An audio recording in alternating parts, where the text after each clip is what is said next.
So, now that we know how to use the mole, we're going to use the mole to do something actually practical, and that is calculate the formula of a compound based on just some information we might get out of an experiment.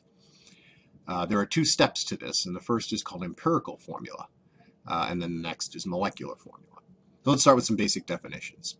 The empirical formula is the lowest whole number ratio of atoms in a compound. Lowest, meaning it's been reduced to its lowest form. Whole numbers, okay, and it's a ratio of how many atoms of each kind you have in a compound. As it happens, it's also the lowest whole number ratio of moles of each element in a mole of a compound. Those two things go together, okay? The empirical formula may or may not be the actual formula for the compound. So sometimes it's not the real formula, it's just the ratio, the lowest ratio. But sometimes the lowest ratio is the actual formula. And so you'll get used to seeing and determining which is which. Okay? An empirical formula can't be reduced any further. Okay? So all of the subscripts in the formula are in lowest terms to one another. That's important. Now, a molecular formula, by contrast, is the actual ratio of atoms in a compound. Okay? Sometimes it's just called the formula of the compound, okay? But it represents, it shows you the number and kinds of atoms in one representative particle, one molecule, or one formula unit of the compound. So here are some examples. Glucose, okay? Glucose's molecular formula, its actual formula is C6H12O6. That's from biology. You know that already, right? Well, the ratio of carbon to hydrogen to oxygen in glucose is 6 to 12 to 6. Well, that's not in lowest terms. I could reduce that, right? I could factor out a 6 from each of those. And if I do that, I get the lowest ratio, which is the empirical formula for glucose, which is CH2O. Now, CH2O, that's not glucose. That's just the lowest ratio of carbon to hydrogen to oxygen that we can get from glucose. As a matter of fact, CH2O by itself, if that were an actual formula, is something called formaldehyde, which you definitely don't want to get mixed up with glucose, okay? So the empirical formula isn't always or necessarily the actual formula. It's just the lowest ratio. Here's another one, sodium oxide. Sodium oxide's molecular formula, that's maybe not the best way to describe that because it's not a molecular compound, it's an ionic compound. But for the sake of consistency, we'll call it the molecular formula for sodium oxide. Na2O, you can write that formula. You've been doing that for quite a few months now, okay? What's the lowest ratio of sodium to oxygen in this compound? It's 2 sodiums to 1 oxygen. Well, that is the lowest ratio. So Na2O is not only the molecular formula for sodium oxide, it's also the empirical formula for sodium oxide. Here's a little trick or tip. Ionic compounds, their empirical formulas are almost always the same as their actual formulas.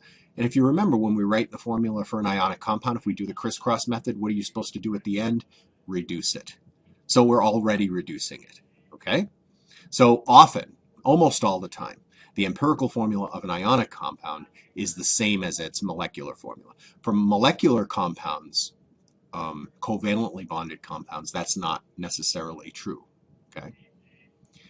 So if we want to calculate the empirical formula, we're going to need some numbers and we're going to need to know what to do with them. Fortunately, there are a series of steps. And so what I want you to do is the next couple of slides are going to list the steps. I want you to copy these down and keep them handy so that when you're practicing calculating the empirical formula, you have the steps. And if you follow the steps, no step is difficult. All the steps are very simple. But when you use them together, you get a very powerful method for calculating empirical formula of a compound. Okay? So make sure you write these steps down, number them.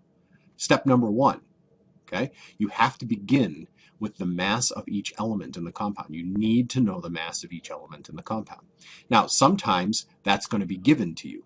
Sometimes I'm going to tell you this is how much carbon, this is how much hydrogen, this is how much oxygen, this is how much nitrogen in grams, okay? And if that's the case, then great, you've got step 1 all set.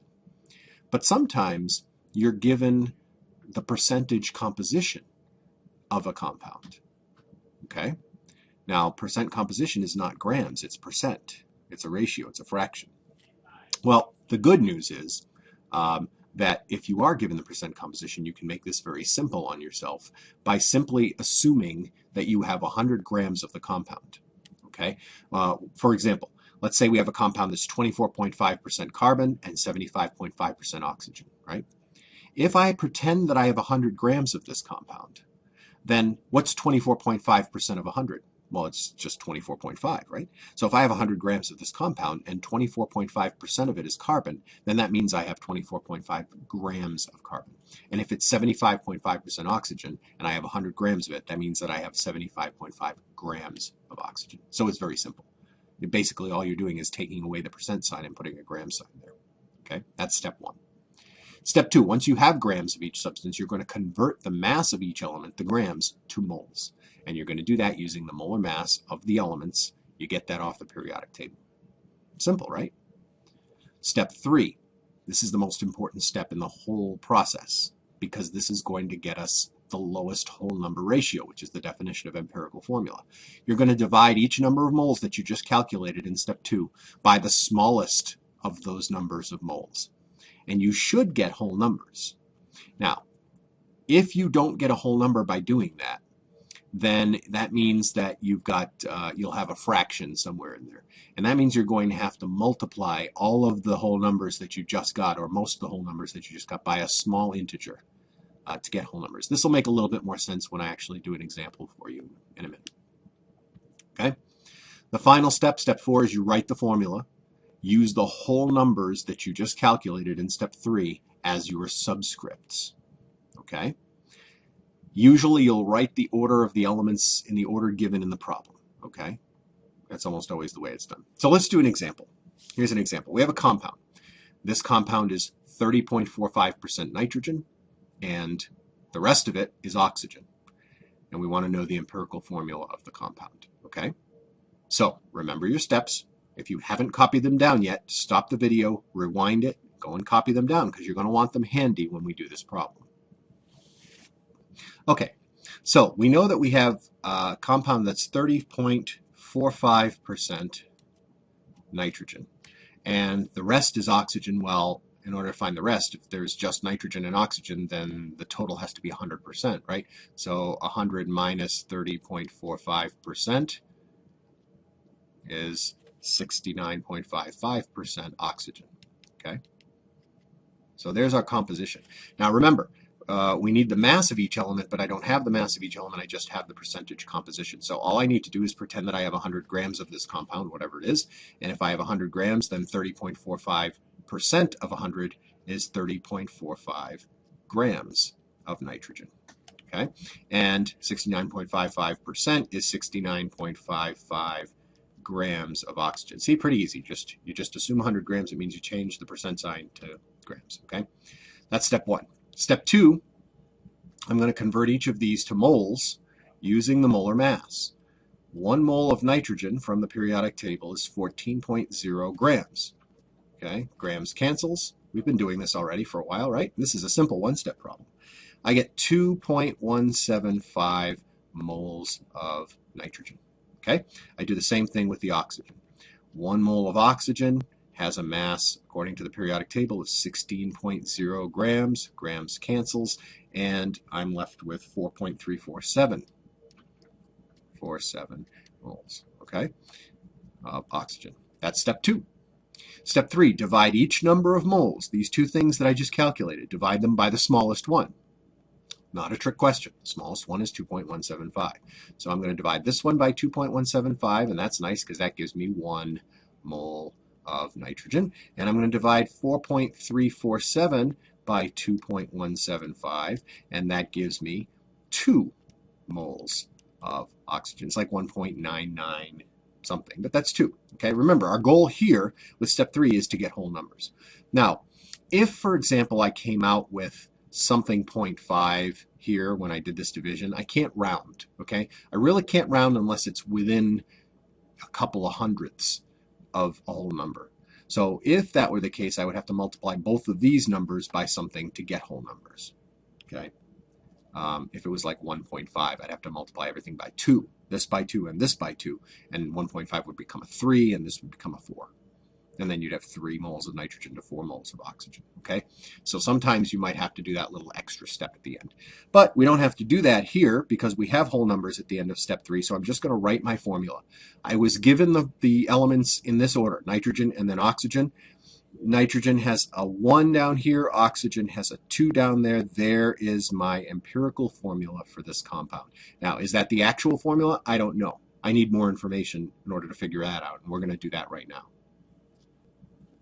So, to calculate the empirical formula, we need 2 things. The first thing we need is we need the empirical formula. If we want to calculate the molecular formula of a compound, we need the empirical formula to start with. We have to start there. Well, now you know how to calculate that. The other thing I need is the actual molar mass of the compound. That has to be given to us in the problem. In real life, in real experimental chemistry, you can take a newly synthesized compound that you made that you don't even know what it is, and you can put it into something called a mass spectrometer. And the mass spectrometer will spit out what elements are in there and what the mass of the compound is, the molar mass of the compound. It's really handy. And it's a fairly old device. It's been around for a long time, which is how we know so much about chemistry. Is we've been able to find formulas pretty easily. Okay, so I need these 2 things in order to calculate the molecular formula. And I'm going to show you how it works. Okay. The thing about it is that the actual molar mass of the compound will always be a whole number multiple of the molar mass of the empirical formula. So if I have the empirical formula and I calculate its molar mass the way I would normally calculate its molar mass, I can compare it to the actual molar mass of the compound. And the actual molar mass of the compound will always be a multiple of that empirical formula's molar mass. So all I have to do is divide the actual molar mass, which is given, by the empirical formula molar mass, and I'll get a whole number. And when I get that whole number multiple, I multiply all the subscripts in my empirical formula by that number, and I get a new formula. I'll show you what I mean by this, okay? It's pretty simple, but that's the way we're going to do it. So here's an example. Notice that in this case, I didn't give you percentages. I gave you masses. So I've already done step 1 for you. I've given you the mass of each element. What I want you to do is pause the video here. And now you've got 3 elements instead of 2 in our last example, but that's okay. You just follow the same pattern, follow the same steps. Stop the video and see if you can find the empirical formula by yourself before you move on. Now I'll show you how to do it once you've had a chance to do it, and then we'll see how do we get the molecular compound. You'll notice the molecular formula, I need the molar mass. Well, I've given the actual molar mass in this compound, so I need that, okay? So find the empirical formula on your own, and then I'll show you how to get the molecular formula from that. Okay, did you get it? Well, let's take a look. We start with the mass of each element, so 0.3999 grams of carbon and 0.0673 grams of hydrogen and 0.5328 grams of oxygen. That's step 1, was already done for you. Step 2, convert to moles using the molar mass of each element. Copper is 12 grams, and that gives me 0.0333 moles of carbon. Hydrogen, 1 mole of H is 1.0 grams. This is nice and easy. You don't even have to use a calculator because anything divided by 1 is itself. So 0.0673 moles of hydrogen. And oxygen, 1 mole of oxygen is 16 grams. Go away. And that's 0.0333. Okay. Now, step 3, divide each number of moles by the smallest number. Notice we've got 2 that are exactly the same, and they are both the smallest, so just pick one. It doesn't really matter. That gives me 1 mole of carbon. 0.0673 divided by 0.0333 is 2 moles of hydrogen, and 0.0333 divided by 0.00333 is 1 mole of oxygen. So the empirical formula for this is C1, right? That's a 1, H2O1, or just CH2O. That's the empirical formula. Okay? All right, so let's start with the empirical formula. CH2O Oh, now what's the molar mass of CH2O? We're going to find the molar mass of the empirical formula.